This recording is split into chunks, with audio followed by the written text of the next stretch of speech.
किया क्या है बैंक ऑफ जापान ने, आइए ये समझते हैं बग्गा साहब के साथ। एक स्पेशल अपीयरेंस बग्गा साहब, बहुत बहुत शुक्रिया। हर बार की तरह तो आप हमारे साथ जुड़ते हैं, बट जब भी कोई बड़ा ग्लोबल इवेंट होता है तो उसे समझाने के लिए जो आप वक्त निकालते हैं उसके लिए बहुत बहुत शुक्रिया सर। जरा बताइए एक बार ये एग्जैक्टली किया क्या, क्योंकि बैंक ऑफ जापान कभी भी अपने सरप्राइज पॉलिसी के लिए जाना नहीं चाहता है, तो आज इन्होंने ये क्या कर दिया है सर? बिल्कुल दीप, और इसलिए देखिए आउट ऑफ सिलेबस आज क्वेश्चन आ गया। बिल्कुल हमारा उस पे रुझान नहीं था, क्योंकि 47 के 47 फोरकास्टर्स ने कल शाम को यही कहा था कि कोई चेंज ऑफ पॉलिसी नहीं होंगी। जो उनके सेंट्रल बैंक गवर्नर हैं कुरोडा साहब, वो अप्रैल में रिटायर हो रहे हैं, बहुत लंबे कार्यकाल के बाद। 2013 में उनको अपॉइंट किया था शिंजो आबे ने, और उनको लेके आए थे जापान को फिर से सक्षम बनाने के लिए, ग्रोथ बढ़ाने के लिए।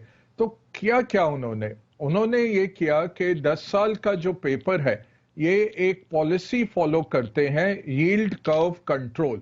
मतलब कि जो यील्ड है 10 साल की, उसको काबू में रखते हैं, बेच के और खरीद के अपने ही गवर्नमेंट के पेपर्स को। अब उसका जो लिमिट था 0.25 तक था, 0.25%।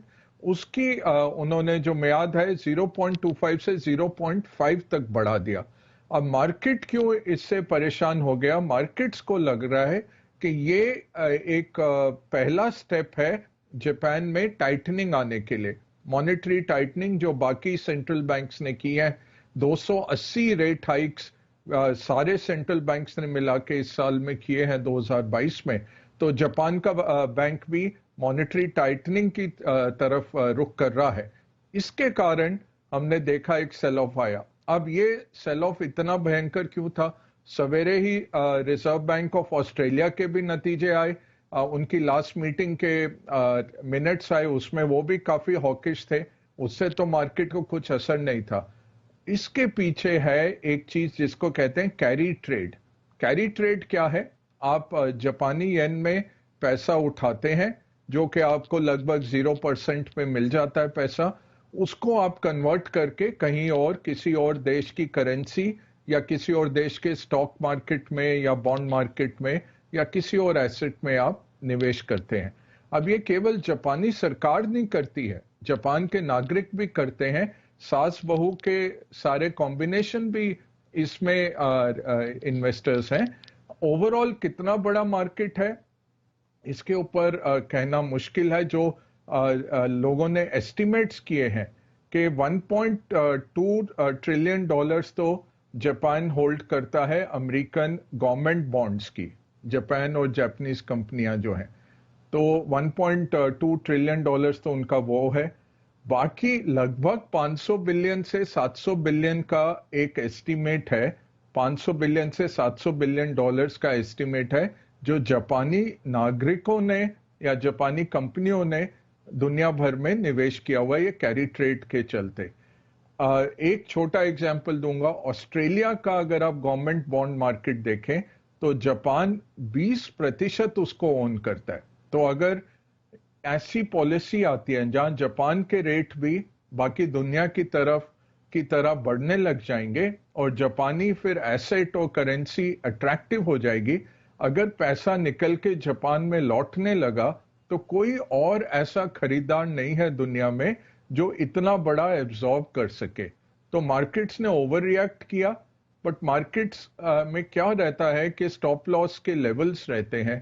और आज जिस तरह से जापानी करेंसी अप्रिशिएट हुई, जैसे ये पॉलिसी निकल के आई, सवेरे आपका शो में देख रहा था दीप, और एकदम से हमने देखा कि यूएस फ्यूचर्स गिरे।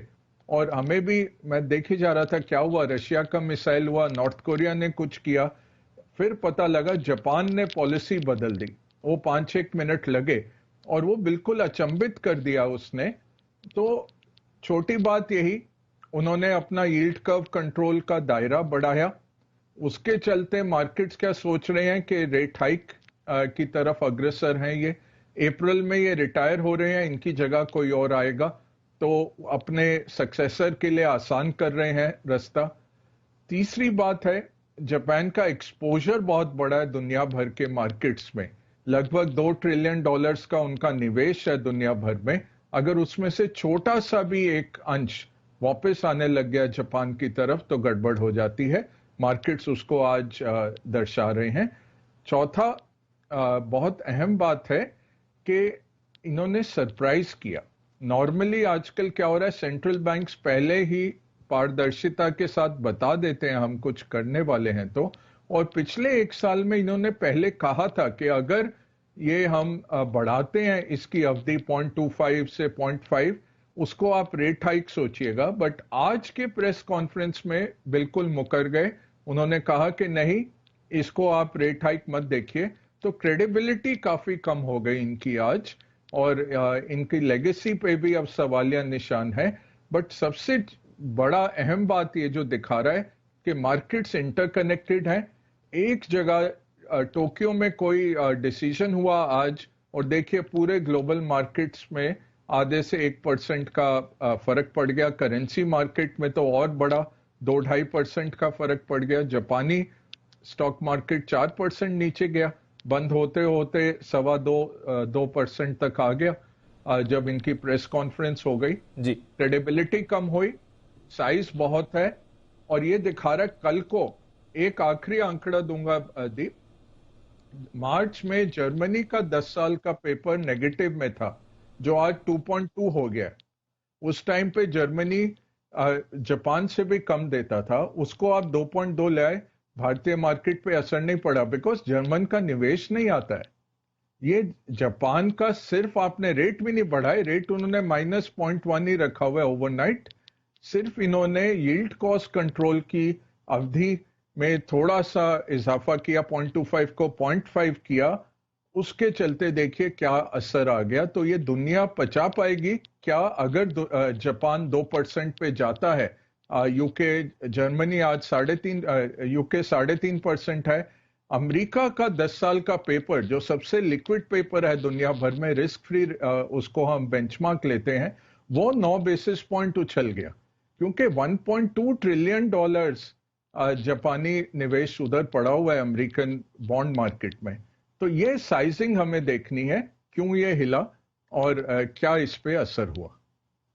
आज के लिए जो इंपैक्ट आना था, आपने कहा कि एक तरह से एक ओवर रिएक्शन बनता भी है जब भी कोई ऐसी सरप्राइज चीजें आती है। पहली बार नहीं हुआ है किसी भी आउट ऑफ सिलेबस इवेंट के लिए, पर अब बाजार इसे कैसे पचाएंगे और क्या आने वाले दिनों में बाजार पर, इक्विटी मार्केट्स पर असर पड़ सकता है, वॉलेटिलिटी बढ़ सकती है?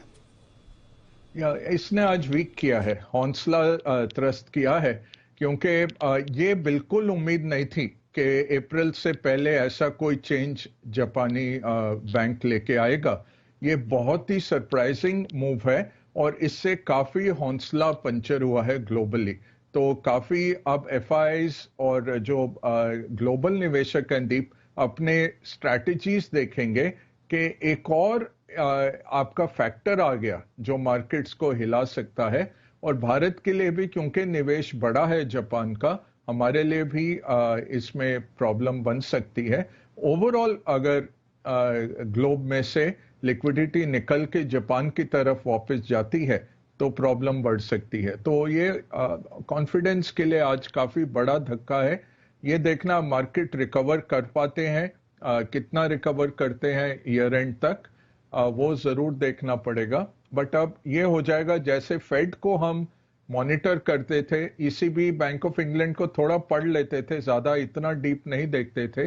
अब जापान की सेंट्रल बैंक को बहुत क्लोजली मॉनिटर करना पड़ेगा दीप।